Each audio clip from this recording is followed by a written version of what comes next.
वालेकुम my YouTube family. कैसे आप सब? उम्मीद आप सब ठीक ठाक होंगे, मजे में होंगे, अपने घरों में खुश आबाद होंगे। मैं भी ठीक ठाक हूँ अल्हम्दुलिल्लाह। तो आज का जो मेरा व्लॉग है वो शुरू हो रहा है जी एक नए टॉपिक से, एक नए दिन से। तो मैंने सोचा कि जी अब जैसे कि आप सब लोगों को पता चल गया होगा कि मेरी शादी है, तो मेरी जाहिर सी बात है जब शादी होती है तो शादी की तैयारियां भी होती है। तो अभी शादी की तैयारियां ऑलमोस्ट जो है वो शुरू हो चुकी थी, कुछ हो रही हैं। तो आज जो सबसे इंटरेस्टिंग टॉपिक है वो है जी शादी का लहंगा। शादी की जो चीजें होती हैं, कपड़े, जूते, ये सब चीजें बहुत एक्साइटेड होती है, ठीक है। तो हम लोग अभी जा रहे थे जी मार्केट और चीजें वगैरह देखने जा रहे थे। जाहिर सी बात है जो जहेज में या बरी में जो चीजें वगैरह होती हैं वो सारी लेनी थी, देखनी थी, क्योंकि जब भी शादी का नाम आता है तो भाई नई नई चीज़ों के ख्वाब तो एवं ही आंखों में आ जाते हैं। तो एक सबसे बड़ा प्लस पॉइंट ये भी होता है कि जब आप शादी करते हैं तो आपको सब नई नई चीज़ें मिलती हैं, तो ये एक अच्छा है। उसके बाद का कुछ नहीं पता।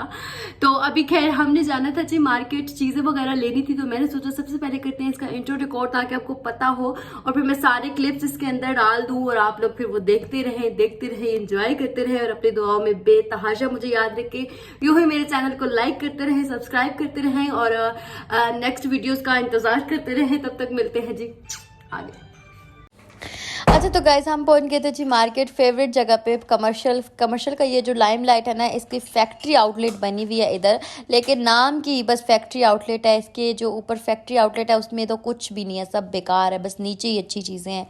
तो यहाँ पे हम लोग बस अभी सिलेक्शन वगैरह जो है वो स्टार्ट कर रहे थे कि किस तरह के कपड़े लेने हैं, किस तरह के कपड़े बनाने हैं। जाहिर सी बात है जो वेडिंग में यूज़ होते हैं उस टाइप के ही लेने हैं, और मेरी पसंद भी जो है वो फिर माशाल्लाह बहुत मुश्किल से कोई ना कोई चीज़ पसंद आती है।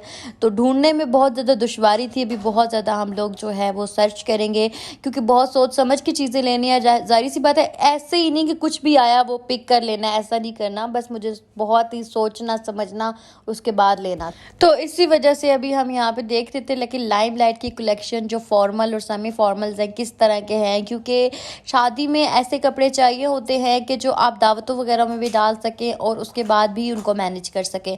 तो यहाँ पे जो कपड़े हैं मुझे कुछ जो है वो अच्छे लग रहे थे, और कुछ जो है वो मैं अपनी बकेट लिस्ट में डाल रही थी कि देखती हूँ कि इनमें मुझे कौन सा पसंद आता है, क्योंकि उनके प्राइसेस भी देखने थे, बजट को भी देखना था और उसकी क्वालिटी को भी देखना था। तो अभी यहाँ पे मैं सिलेक्शन कर रही थी।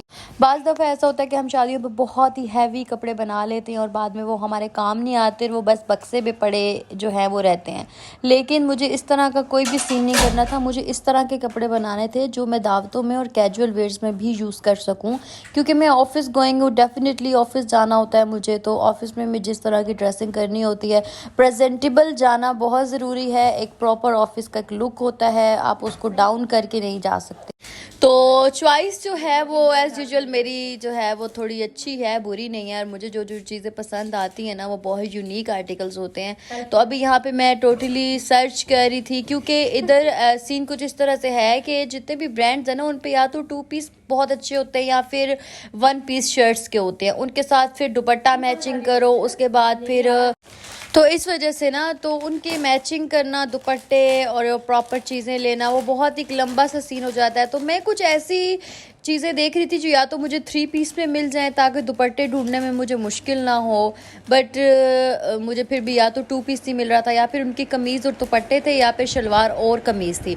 तो दुपट्टे जो थे वो उनके साथ मैचिंग करने में बहुत मुश्किल हो जाती। इस वजह से मैंने सोचा कि मैं ऐसी कलेक्शन इस बार जोड़ूंगी जिसके साथ प्रॉपर मैचिंग हो, क्योंकि जाहिर सी बात है शादी के लिए आप फिर एक चीज़ दुपट्टे ढूंढो, लैसे लगाओ, प्रॉपर मैच करो, बहुत मुश्किल हो जाता है। ये जो मैंने हाथ में उठाया था ना, जो ये गाजरी कलर था, ये दूसरी बार लेकर आई हूँ क्योंकि ये मुझे बहुत पसंद आ रहा था कि ये जो कलर है, इसका जो मटेरियल था शिफॉन में, और बाजू इसके ऑर्गेन्जा पे बने हुए थे और ऊपर छोटा छोटा वर्क हुआ था, और ये बहुत बेहतरीन सा लग रहा था, कपड़ा बहुत अच्छा था।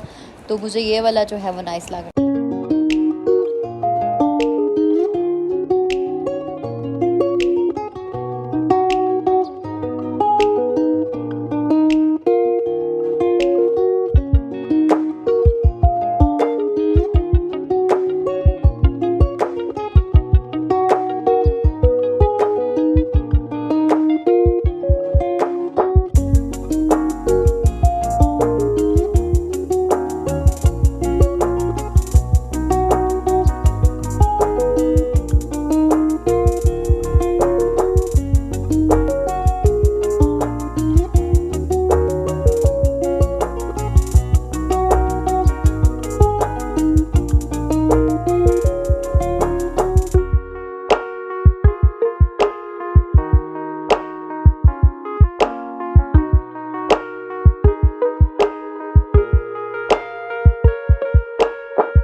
विज़िट करने के बाद हमने विज़िट किया था नेक्स्ट एथनिक का, क्योंकि मैं एक ही जगह से कुछ भी पिक नहीं करना चाहती थी। द रीज़न ऑफ के भाई फिर हर ब्रांड को विज़िट करना रह जाएगा, और मैं एक ही जगह से अगर कुछ उठा लेती हूँ तो फिर मैं दूसरी जगह पे शायद कुछ और बेहतरीन ऑप्शंस हों तो मैं उन्हें जो है वो स्किप नहीं करना चाहती थी। इस वजह से मैं सबसे पहले जो है वो सारी जगह पे विज़िट करूँगी। जहाँ मुझे चीज़ ऐसा लगा कि ये चीज़ छोड़ने वाली बिल्कुल भी नहीं है तो वो फिर हम उठा लेंगे।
अच्छा तो गाइस हम लोग कमर्शियल जाएँ और हम लोग बिरयानी ना खाएं, इसलिए कराची वालों के ये मुमकिन ही नहीं है। तो हमें लग गई थी भाई घूम घूम के बहुत सख्त वाली भूख, और सबसे पहले हमने किया अपने भूख का इलाज। कहते हैं ना कि पहले पेट पूजा फिर काम दूजा। उसके बाद अगले दिन मैं चली गई थी ऑफिस, और ऑफिस में मैंने जो अपना पार्सल वगैरह मंगवाया हुआ था वो ओमल बाई कोमल का एक ड्रेस था, और मैंने इसको ऑनलाइन मंगवाया था। तो मैं देखना चाहती थी कि इनकी जो मटेरियल है, जो उन्होंने जो चीज़ दिखाई हुई है, क्या वो चीज़ वैसी ही है। तो ये परफेक्टली वैसा ही आया था राव सिल्क में। यहीं पे मैंने खोल लिया था, मुझसे वेट नहीं हो पा रहा था तो मैंने यहीं पे जो है वो खोल लिया था।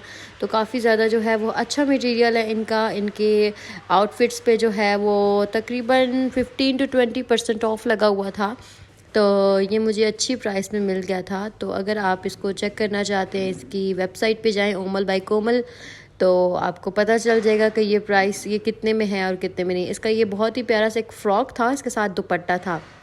उसके बाद इसकी प्रॉपर एक वर्जन भी है जिसके साथ इसकी पोटली है, इसका वो एक दूसरे से डिफरेंट कलर में ट्राउज़र है, बट इसका स्टफ़ बहुत अच्छा आया था। और इसका जो कपड़ा है ना ऑर्गेन्जा टाइप नहीं है, सिंघाई टाइप है, तो काफ़ी ज़्यादा अच्छा लग रहा था। उसके बाद हमें अगले दिन फिर जाना पड़ गया कमर्शियल। डेफिनेटली तैयारियों में आपको पता है कुछ पता नहीं चलता कि आप कब जा रहे हैं कब आ रहे हैं। मतलब इन दिनों में तो मेरे रोज़ मार्केट ही चक्कर लगता रहा है। मतलब मैं आए दिन मार्केट ही जाती रही हूँ। और यहाँ पे अब मैं जो है वो सर्दियों के स्टफ़ को इसलिए देख रही हूँ क्योंकि सर्दी आ चुकी है भाई।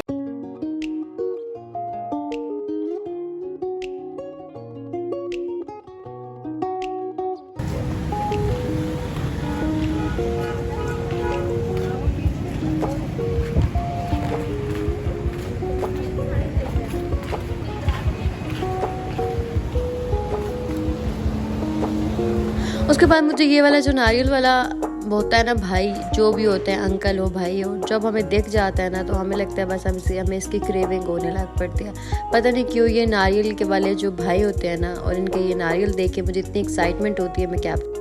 तो यहाँ मैं आ गई थी जो दुपट्टा सेंटर में, बहुत ही मशहूर तरीन शॉप है कमर्शियल की, दुपट्टा सेंटर, और बहुत से लोगों ने सुना हुआ भी होगा। यहाँ से मुझे लेनी थी जी चादरें, और मैंने 2 चादरें सेलेक्ट की थी जो कि ये भाई पैक कर रहा है, और मुझे बहुत ही अच्छे प्राइसेस में मिल गई थी। यहाँ पे हमने तमाम तो शॉपिंग करके रख ली थी।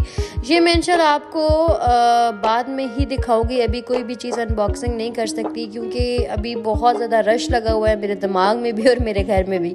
तो मैं चीज़ें सेटल डाउन करके रखती जा रही हूँ। तो उसके बाद इंशाल्लाह जो है वो जैसे फ्री होंगी तो मैं आप सब लोगों को ये चीज़ें दिखाऊं।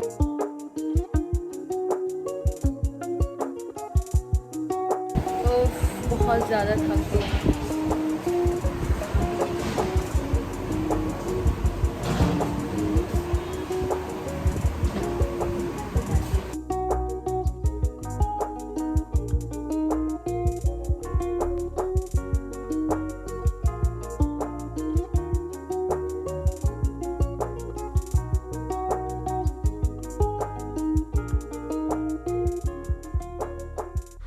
फिर हमने सारे काम शाम ख़त्म करके जो है वो अपना खाना जो है वो एंजॉय किया और यहाँ पे बस हम वेट कर रहे थे कि खाना आए और जल्दी से खा के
उसके बाद हमारी फेवरेट तरीन जो है वो सवारी आ गई थी, यानी कि रिक्शा। और अभी जो है वो हम घर जाएंगे, अपनी वीडियो का यहीं से करेंगे अख्ताम। मज़ीद नेक्स्ट बहुत सारे व्लॉग्स आ रहे हैं, तो आपने बस रहना है स्टे ट्यून और अपनी दुआओं में बहुत सारा याद रखना है। मिलते हैं एक नेक्स्ट वीडियो में, तब तक के लिए अपनी दुआओं में याद रखिएगा। अल्लाह हाफिज़।